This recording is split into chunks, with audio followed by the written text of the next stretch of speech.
Drones. Almost 1.8 million are registered in the US. You may even own one. Police have them too. More than 70 Florida law enforcement agencies either use drones already or will soon. And a Florida bill would give officers even more rights to fly. Can you think of any situations where you wanted to use a drone, but your agency wasn't able to because of the way Florida law is now? Yeah, I could think of protest, for an example. But some activists are raising red flags. These racist cops have got to go! This is a slippery slope, not just for BLM activists, but for all Americans. Let's see what's brewing.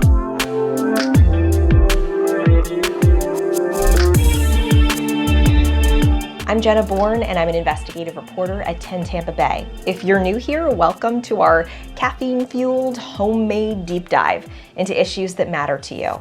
Make sure you subscribe so you don't miss an episode. Let's start by talking about where Florida law stands now on police using drones. It says a law enforcement agency may not use a drone to gather evidence or other information, then provides a bunch of exceptions for things like preventing a terrorist attack, a search warrant, to prevent imminent danger to life, the escape of a suspect, or to search for a missing person. This new bill would add more exceptions. Getting an aerial perspective of a crowd of 50 people or more, traffic management, but not traffic tickets, to get evidence at a crime scene or traffic crash scene, to check out natural disaster damage, and for fire department use. When I sent this bill to 3 experts on police surveillance technology and government oversight, they all had concerns about drones watching crowds. It's the 21st century, for goodness sakes. This is State Senator Tom Wright. He introduced the bill. Well, Jenna, let me ask you this question, so I think it'll make it a little bit easier for you.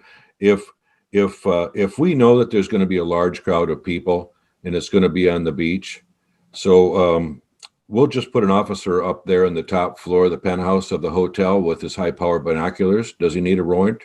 No. A few minutes into our conversation, things went south. A similar bill that you co-sponsored last year died in committee. Why do you think that this year is going to be different? Well, the simple answer is the committee chairman termed out. That's really the answer. So to be honest with you, that person, for some reason, was dead set against the word. She said, if I see a drone or if I see law enforcement in the same bill, we won't hear it. And that person is termed out. So we're going to give it a run again. Who was that person? Thank you very much. What was the name of that person? I'm not saying. Okay, I'm just going to look up who was the chair of the committee, so if you don't know. Well, Jenna, sometimes when people say that, they don't want to talk to the press, an attitude like that is one of the reasons why. Because I asked you who the chair of your committee was? So it's really been fun talking to you today, and I hope that this has been helpful for you, and look forward to seeing you the next time. Thank you very much. You're not going to answer any other questions about your bill?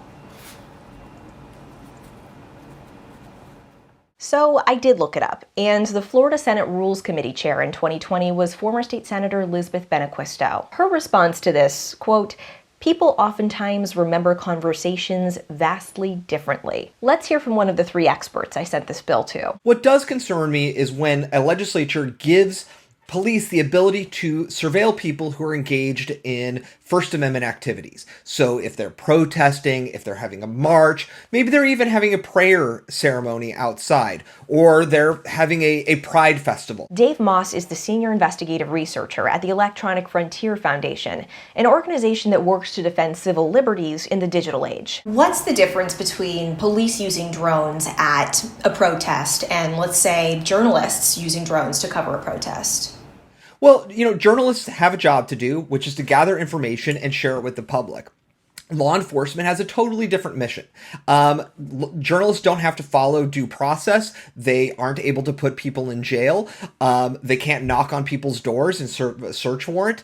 But law enforcement does. Law enforcement has the ability to use deadly force. In June 2020, an Arizona police department arrested Black Lives Matter demonstrators after officers say this drone video showed them damaging a car. This is an attempt to quell dissenting voices.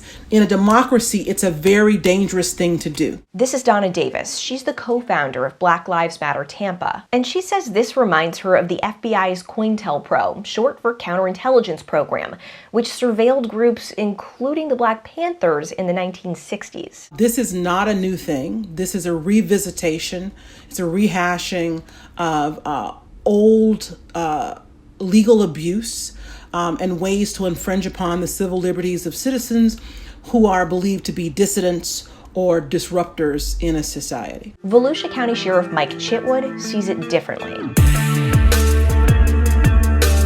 In less than 2 years, his agency has added 23 drones to its fleet. We've used it for barricaded folks during a SWAT call out. We've used it for serving high-risk warrants. We've used it for missing or lost children or Alzheimer's patients. We want freedom! Freedom! The sheriff says drones could help protect peaceful protesters. You can identify who the insurgents are in those crowds, as opposed to when you're deploying mace and other chemicals, you're macing or tear gassing innocent people who are there practicing their First Amendment rights. But how do we know what this surveillance is being used for? Are we safe to assume that it's only being used to make sure that everything goes off as planned, it's nonviolent, without a hitch, or is it being used to further track and continue to surveil these individuals to their detriment? Moss tells us one way the state could address that is by writing more restrictions into Florida law instead of leaving it up to individual agencies. They really need to put the restrictions on when they can use the drones, what kind of technology they can use in combination with the drones, like are they allowed to use face recognition? Are they allowed to use license plate readers? But as well as like how long do they hold on to the data for? Are they allowed to gather, images from protests and hold it for a decade? Unfortunately, Senator Wright ended our interview before I could ask him about that. His bill has the support of both the Florida Sheriff's Association and the Florida Police Chiefs Association. Thanks for watching What's Brewing. Subscribe to this channel so you don't miss an episode, and I'll see you next time.